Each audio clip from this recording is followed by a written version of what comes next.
dropped my wife off at the departure terminal on a Tuesday morning in late October, and the last thing she said to me was, "Don't wait up, sweetheart. These conferences always run long." She kissed my cheek, cold and quick, like signing a receipt. I watched her walk through those automatic doors with her rolling suitcase and her new red coat, the one I paid for, and I thought for just a second that something was wrong. Not wrong like a bad feeling. Wrong like a sound a car engine makes right before it dies, a noise you've heard 1,000 times, just slightly off. I pushed the thought down. I was 63 years old. I had spent 40 years pushing things down. My daughter was sitting in the back seat. She was 9 years old that morning. She had a purple backpack on her lap and her knees pulled up to her chest, and she had not said a single word since we left the house. That was unusual. My daughter talked constantly. She narrated her own life like a sports broadcaster. She told me about her dreams over breakfast. She explained the plot of every cartoon she watched in real time. But that morning, she was silent. I pulled out of the terminal and merged onto the highway heading home. "You all right back there, sweetheart?" I asked. She didn't answer right away. I checked the rearview mirror. She was staring out the window at the grey October sky, and there was something on her face that I had never seen before. Not fear, exactly. Something older than fear. Something she was trying to figure out how to say. "Daddy," she said finally. Her voice was barely above a whisper. "Yeah, baby, we can't go home." I laughed a little, the way you laugh when something catches you off guard. "What do you mean we can't go home? That's where we live." She turned from the window and looked at me in the mirror. Her eyes were wet. "Mommy isn't going to a conference." The laugh died in my throat. "Okay," I said carefully. "What makes you think that?" "Because she lied," my daughter said. "She told someone on the phone that she was lying. I heard her. 2 nights ago, when she thought I was asleep, she was in the bathroom with the door closed and the water running. But I got up to get water, and I stood in the hallway, and I heard her through the door." I pulled into the right lane. My hands tightened on the wheel. "What did she say, sweetheart? Tell me exactly." My daughter took a shaky breath. She twisted the strap of her backpack in her small hands. She said, "It's almost over." She said, "He won't even know what hit him. By the time they figure it out, we'll be gone." She was laughing. "Daddy." She was laughing the whole time. The highway noise filled the car. Trucks passing, wind. My own heartbeat. "He won't even know what hit him." For 6 weeks, I'd been feeling sick, dizzy in the mornings. My vision would go blurry after lunch. My hands trembled when I lifted anything heavier than a coffee mug. My wife had taken me to a doctor. Her doctor. A man I'd never met before. A man whose office was on the other side of town from our regular physician. He told me it was stress. He told me it was age. He gave me pills and told me to rest more. My wife brought me a warm cup of chamomile tea every evening before bed. She would set it on the nightstand and rub my back and say, "You're overdoing it, honey. You need to slow down." And I would drink every drop because I loved her, and because I trusted her, and because I was, as it turned out, a fool. I did not go home. Instead, I pulled off the highway at the next exit and parked in the lot of a grocery store on the edge of town. I turned off the engine. I sat there looking at the grey concrete of the parking lot, at the shopping carts lined up against the wall, at the ordinary world going on around me, and I told myself I was wrong. I told myself it was nothing, a misheard conversation, a child's imagination. But my daughter was not an imaginative child. She was precise. She was literal. She reported things exactly as she experienced them, without decoration. "Did she say anything else?" I asked. "Anything about who she was talking to?" My daughter nodded slowly. "She said his name. She called him T. She said, 'T, you need to come when I call. Don't make me wait. T.' There was only one T in our lives. My son-in-law, my oldest daughter's husband. The man who came to every birthday dinner and every Thanksgiving, who shook my hand and said, 'Sir,' and smiled like he meant it. The man I'd co-signed a truck loan for 18 months ago, when he said his credit was bad and his business was getting started. The man who drove a pickup I'd helped pay for. I sat in that parking lot for a long time. I thought about the tea. I thought about the doctor. I thought about how my wife had started handling the bills, how she had asked me to put her name on my business accounts just in case, how she had updated my life insurance beneficiary form last spring and showed it to me with a pen already in her hand. There are moments in your life when everything you thought you understood rearranges itself into a pattern you don't want to recognize. This was one of those moments. The pieces weren't new. They had all been there. I had just been looking at them the wrong way. I took out my phone. I scrolled to a number I hadn't called in 4 years. A man I'd served with in the army, a quiet man from Georgia who had become a private investigator after he got out. We had kept in touch the way men who go through hard things together keep in touch, not often, but solidly. I called him. He answered on the second ring. "I need your help," I said. "I think I'm being poisoned." There was a pause, not a surprised pause. He had heard stranger things. "Where are you?" he asked. I gave him the address of the grocery store. He said he'd be there in an hour. I bought my daughter a sandwich from the deli counter and a juice box, and we sat in the car and I let her eat, and I didn't say much. She didn't ask questions. She pressed her small hand over mine on the center console, and I held it, and that was enough. My investigator friend arrived in an unmarked car. He was tall and lean, with close-cropped grey hair, and a kind of calm that only comes from having seen the worst of things. He got in the passenger seat, and we talked, and he listened the way he always did, without interrupting, without reacting, just listening until he understood. When I finished, he said, "All right, we're going to do this right. That means slow. That means careful. That means no moving until we have enough to bury them." He set me up in a hotel downtown, not a cheap one, the kind of place with a keycard elevator and a dead bolt. He came back the next morning with a medical kit and a friend of his who ran a toxicology lab. I gave blood. I gave hair. I gave hair. I waited. The results came back that afternoon. Thallium. Slow, tasteless, nearly undetectable without specific testing. Not arsenic. Not something found at a hardware store. Something that required knowledge and intent and access. The levels in my system were consistent with weeks of low-dose exposure. Enough to make a man deteriorate. Enough to eventually make his heart stop in a way that looked like age. I sat with that information for about 10 minutes. Then I called my investigator back and told him to set up cameras in my house. He had a key from a spare I'd kept in my truck. He went in while my wife was supposedly at her conference, and he installed 6 cameras in 6 locations: living room, kitchen, the master bedroom doorway, the hallway, the garage entrance, and the front porch. He tapped the landline. He set up a system that fed everything to a laptop in my hotel room. I watched my house from a hotel bed on a screen barely bigger than a textbook, while my daughter slept in the next room with the TV on low. They showed up at 11 o'clock that night. My wife came through the front door first. She wasn't carrying luggage. She wasn't wearing the conference lanyard she always brought home as a joke. She was wearing a dress I hadn't seen before, and she was laughing at something before she even got inside. My son-in-law followed her in. He had a duffel bag over his shoulder and a bottle of wine in his hand, and he walked through my front door like he owned it. He set the bottle on my kitchen counter. He opened the cabinet where I kept the good glasses. He knew which cabinet. He'd been in my house enough times, and he poured 2 glasses and handed one to my wife. They toasted. I watched them toast in my kitchen, in my house, with my wine. I had been many things in my life. I had built a regional trucking company from a single vehicle into a fleet of 19. I had buried a son. I had rebuilt after bankruptcy at 41. I was not, by nature, a man who fell apart, but I sat in that hotel room, and I felt something break loose in my chest. Some load-bearing thing I hadn't known was there, and it took me a long moment to breathe through it. I watched the screen. They moved into the living room. My son-in-law sat in my chair. My wife sat on the arm of it, leaning against him. They talked and laughed.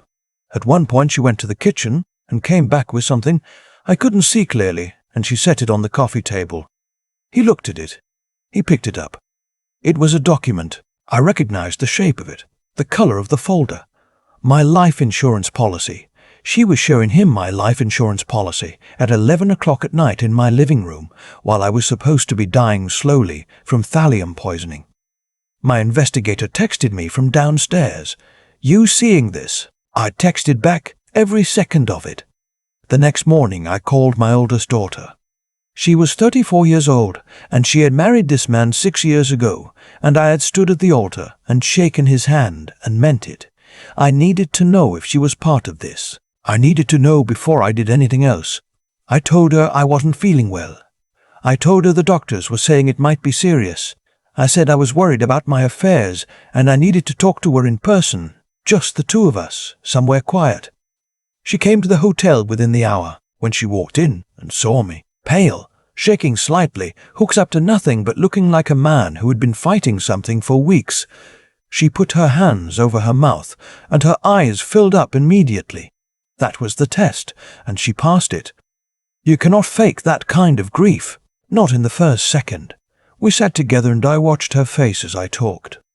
I told her that something was wrong with my accounts, that money had been moved, that I needed her to look at some paperwork her husband had asked me to sign last month, a document I had signed without reading carefully because I trusted him. I pulled out a copy. She went still. He told me that was a business partnership agreement, she said. It's a transfer of property, I said. It gives him signatory authority over my primary business account. The color left her face. She looked at the paper for a long time without speaking. He told me he was going to ask you for a small loan, she said finally. Her voice was flat. He said it was for equipment. He said you were going to help us get ahead. He asked for the loan, I said. He got it. He also had me sign that. She looked up at me. What's happening, Daddy? I don't know everything yet, I said, which was true, but I need you to trust me, and I need you not to say anything to him until I tell you it's time.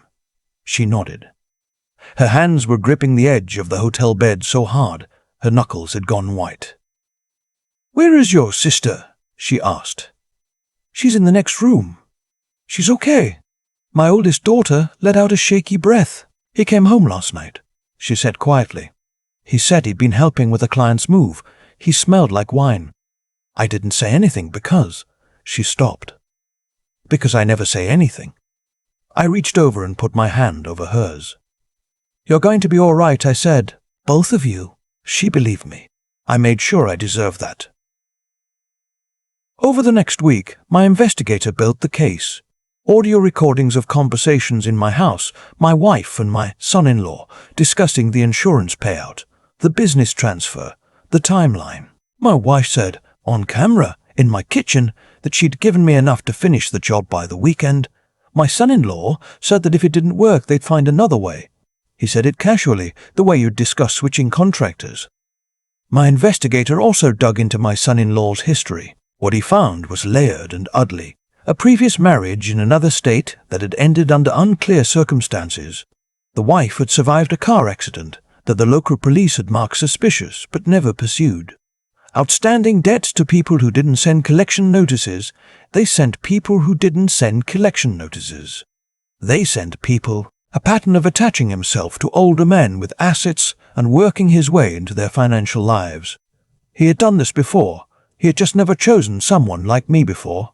I was a man who repaired trucks until I learned to run the business that moved them. I grew up working, and working taught me things that comfortable men don't learn. Patience, leverage, the difference between a reaction and a response. My reaction every day of that week was to drive back to my house and end things the direct way.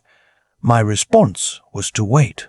My daughter helped me more than she knew. Every night I tucked her into the hotel bed and she told me about her day, what she'd watched, what she'd eaten, a joke her friend had texted her, and every morning she woke up and she held my hand while I drank my coffee, and she didn't ask when this was going to be over. She just stayed with me, 9 years old and steadier than most men I've known. On a Friday evening, 10 days after I had driven away from the airport, I made the calls. First, I called my attorney, not the one who handled routine business, but the one who had helped me survive the bankruptcy 20 years ago, the one who knew how to be aggressive. I told him everything, and he said to send the recordings, which I did, and he said he would have a meeting arranged with the district attorney's office by Monday morning. Then I called the insurance company directly, spoke to their fraud division, and flagged both policies. They were very interested. Then I called my son-in-law. He answered on the second ring, and his voice was warm and easy, the voice of a man who believes he has already won. "Hey, sir," he said. "How are you feeling?" "Not good," I said. "The doctors say I need to have people around me. They want me home. Can you come to the house tonight and help me get settled? Don't mention it to your wife. I don't want her to worry." He said, of course, he said anything I needed. He sounded so sincere it almost impressed me. He showed up at the house at 7:30. I was sitting in the living room when he came in my chair, under a blanket, and I had made sure I looked like a man who was failing. He sat across from me, and he put on the concerned face, and he said, "You really need to let people take care of you. You've been carrying too much." "I have," I said. "That's actually what I want to talk to you about." I reached over to the side table. I picked up a folder. "I've been reviewing the document I signed last month," I said. "The one you told me was a partnership agreement." The warmth in his face cooled by about 3 degrees. He kept the smile, but something moved behind his eyes. "I think there might have been some confusion about what that... My attorney has already filed to have it voided," I said, "on the grounds of fraud. He did that this morning." Silence. "I also spoke with the fraud division at the insurance company," I said, "and I've turned over 14 days of audio and video recordings from this house to the district attorney's office." He stood up. He stopped. He was calculating. You could see it happening. "You don't have anything. You've been sick. You're confused. I've been trying to help you." "Sit down," I said. He didn't sit. "The toxicology results are part of the package too," I said. "Thallium poisoning, chronic exposure. The lab has already matched the compound to a supplier in a city where you have a registered LLC. My investigator found the purchase records." He went the color of old concrete. "You need to think very carefully about your next move," I said. "Because right now, you have options. You can run. You can lawyer up. You can try to explain. Whatever you choose, it's going to happen in the next few minutes, because there are 2 detectives sitting in a car at the end of this street." He looked toward the window. "There really are," I said. He bolted. He went for the back door, and he got through it, and he got about 40 feet across the backyard before the detective who had been stationed there took him down in the grass. I watched from the window. I did not feel satisfaction exactly. I felt tired, the way you feel when a storm you've been watching all day finally breaks. My wife was picked up at the hotel where she was staying that night. She had not gone back to any conference. She was in a hotel 3 miles from my house, on my credit card, waiting for news. She called me from the back of the police car. I don't know how they let her, I suppose. She said my name twice. Then she said, "Why are you doing this?" I didn't answer. I had said everything I needed to say already. I hung up. My oldest daughter was with me by the time the police cleared out of the house. She sat across from me at the kitchen table, the same table where her husband had been drinking my wine 10 nights ago, and she looked at the tabletop for a long time. "How long?" she asked. "How long were you sure?" "The moment your sister told me," I said. She looked up. "She knew?" "She heard something she didn't fully understand," I said. "But she trusted me enough to say it. That was enough." My oldest daughter's face did something complicated. Then she said, "She's 9 years old and she knew more than I did." "She was paying attention," I said. "She's always paying attention." I got up and made us both coffee. We sat there until it was dark outside, and my younger daughter wandered in from where she'd been watching television, and she climbed up onto the chair beside me and leaned against my arm without a word. The 3 of us sat in the kitchen of a house that was mine again, and outside the window the neighborhood was quiet. And after a while my oldest daughter laughed, just a small, tired, disbelieving laugh, and said, "What do we do now?" And said, "What do we do now?" "We clean up," I said. "We eat. We start over." The legal process took 8 months. My son-in-law took a plea, 22 years, no parole for the first 15. His prior history in the other state was reopened, and there were additional charges attached that weren't mine to worry about. My wife went to trial. Her attorney tried to argue she hadn't known about the thallium specifically, only about the financial fraud. The recordings disagreed. She was convicted on 3 counts and sentenced to 16 years. I divorced her from a distance, through attorneys. I did not go to the courthouse. There was nothing to say. My oldest daughter filed her own divorce proceedings. It took longer than it should have because she spent some time still hoping it wasn't real. That's not weakness. That's what happens when someone you loved turns out to have been wearing a face. The grief is real, even when the person wasn't. I told her that. I'm not sure she believed me at first, but she does now. She came to work with me. Not out of obligation, I offered, and she wanted to.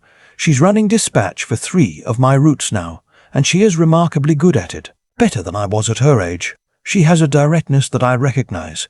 My younger daughter went back to school. She is in 4th grade. She has a best friend named something I can never pronounce correctly, and she plays soccer on Saturdays, and she talks constantly about everything, all the time, the way she always did before. The silence in that car is something I think about sometimes. That morning, the way she went quiet because she was carrying something too big for her, because she had heard something she knew was wrong, and she was trying to decide whether to say it. She decided to say it. I took her out for her birthday in March. Just the 2 of us. She picked the restaurant, a diner she likes, the kind of place with laminated menus and milkshakes that come in metal cups. We sat in the booth by the window, and she ate a cheeseburger, and she told me about school and a soccer team and a book she was reading about dolphins. And at some point in the middle of all that, she looked at me over her milkshake and said, "Daddy, are you happy now?" I thought about it. I wanted to give her an honest answer. "Getting there," I said. She nodded. She slurped her milkshake. "Good," she said. "Me too. The evening I remember most from that whole season of my life is not the night my son-in-law got taken down in the backyard, and it's not the day the jury read the verdict. The evening I remember most is a quiet one. It was about 3 weeks after the arrests. My oldest daughter and my younger daughter and I were sitting on the back porch as the sun went down, and someone had made sandwiches, and we were just sitting there eating, not talking about any of it, just sitting. My younger daughter was watching a bird do something in the yard. She'd been tracking it for 10 minutes, completely absorbed. My oldest daughter was reading something on her phone, her legs folded underneath her, looking more relaxed than I had seen her in years. I sat there with a sandwich going cold in my hand, and I thought, this is what I almost lost. Not the business, not the money, not the house. This ordinary Tuesday evening with my daughters and a bird in the yard and the light going gold over the fence. I don't tell this story because I want sympathy. I have enough. I tell it because I almost didn't listen. I almost talked myself out of it in the car that morning. Almost told myself it was nothing. Almost drove home. My daughter was 9 years old. She heard something wrong and she said something. That's it. That's the whole thing. Listen to your kids. Not because they're always right, but because sometimes they're seeing something you've been too close to see. Sometimes they're the only ones in the room who haven't decided yet what's too hard to believe. She saved my life. I'm sure of that. And I think about it every Saturday on the sideline at her soccer game, watching her run across that field like nothing in the world could stop her. She's probably right about that too.